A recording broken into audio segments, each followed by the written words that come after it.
नावावर आहे। नगर परिषदला नगरपालिकेला कुठल्याही संस्थेला जर का ओपन स्पेसची जागा द्यायची असेल तर आमच्या माहितीनुसार 10% वर देता येत नाही। सद्यस्थितीतलं जे शाळेचं बांधकाम आहे ते त्या ग्राउंडच्या 50% वर झालेलं आहे। त्याच्या विरोधात ताईंनी मागे 3 वर्षापूर्वी उपोषण केले होते व त्यावेळेस प्रशासनाकडून जे काही माहिती त्यांच्याकडे उपलब्ध झाली त्याच्यानुसार सर्वोच्च शेवटी 31 मार्च 2022ला नगरपालिकेचे सहाय्यक संचालक यांचं पत्र आहे की शाळेच्या बांधलेल्या इमारतीचं अवैध बांधकाम पाडून टाकण्यात यावं।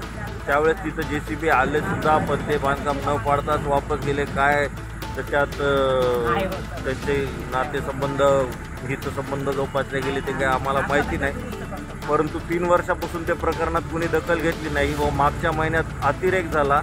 समोरची जी 1.5 एकरची जवळपास 25 कोटीची रिकामी जागा आहे आमच्या कॉलनीची ओपन स्पेस, जिथं लहान मुलं खेळतात, वयस्कर मंडळी तिथं फिरायला संध्याकाळी थोडा वेळ बसायला करमणुकीसाठी येतात, ती जागासुद्धा शाळेनं कंपाऊंड वॉल बांधून गिळंकृत केलेली आहे।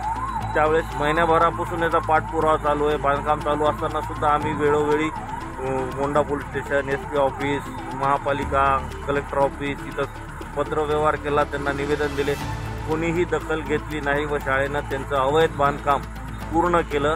आणि नगरपालिकेला आयुक्तांना असं ब्रीफिंग करण्यात आलं की ते प्रकरण न्यायप्रविष्ट असल्यामुळे आपल्याला तिथे काही करता येत नाही। त्यांनी त्यांच्या वकिलाचा विधितज्ञाचा सल्ला घेतला व त्यांच्या मतानुसार ते बांधकाम पाडता येत नाही, कारण प्रकरण न्यायप्रविष्ट आहे। आमचा प्रश्न आहे की प्रकरण न्यायप्रविष्ट आहे तर बांधकाम बांधलं कसं, पाडता येत नाही तर? आणि आयुक्तांना आमच्या मते स्वतः निर्णय घेण्याचा अधिकार असतो, दरवेळेस विधिज्ञाकडे जाण्याची गरज नाही।